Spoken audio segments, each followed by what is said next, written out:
કાલે સાંજે બધા બેઠા હતા ત્યારે બાળકો સાથે ચર્ચા થઈ, સ્માર્ટ કોણ અને ઇન્ટેલિજન્ટ કોણ.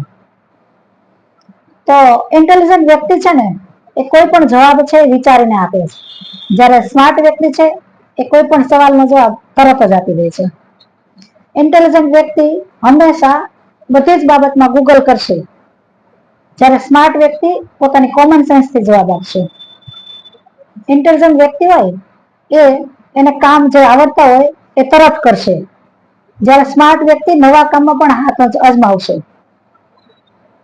ઇન્ટેલિજન્ટ વ્યક્તિનો આઈક્યુ બહુ ઊંચો હોય છે અને એને ગણિત અને વિજ્ઞાન આ વિષયો ખૂબ પ્રિય હોય છે, જ્યારે સ્માર્ટ વ્યક્તિ છે ને એ વ્યવહારુ હોય, દરેક વ્યક્તિ સાથે ઝડપથી ભળી જાય એવા હોય, દરેક વ્યક્તિ સાથે વાતચીત કરી શકે એવા હોય છે. ઇન્ટેલિજન્ટ વ્યક્તિ હોય ને એ ગણતરીબાજ હોય, દરેક બાબતમાં ગણતરી કરશે, જ્યારે સ્માર્ટ વ્યક્તિ છે એ સંબંધોમાં ગણતરી કરશે, સંબંધોને સાચવવામાં માનશે.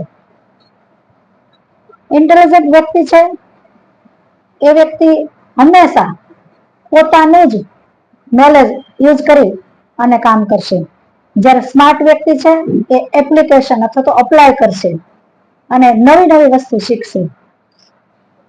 ઇન્ટેલિજન્ટ વ્યક્તિ હોય એ કોઈ પણ વસ્તુ નવી શીખવામાં તરત શીખી જશે, જ્યારે સ્માર્ટ વ્યક્તિ છે એ ગમે તેવી પરિસ્થિતિમાં ઝડપી નિર્ણય લઈ શકશે.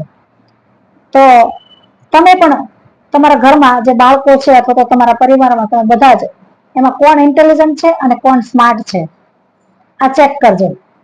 અને જો મારો વિડીયો ગમ્યો હોય તો મારા વિડીયોને લાઈક, શેર અને સબસ્ક્રાઇબ જરૂર કરજો.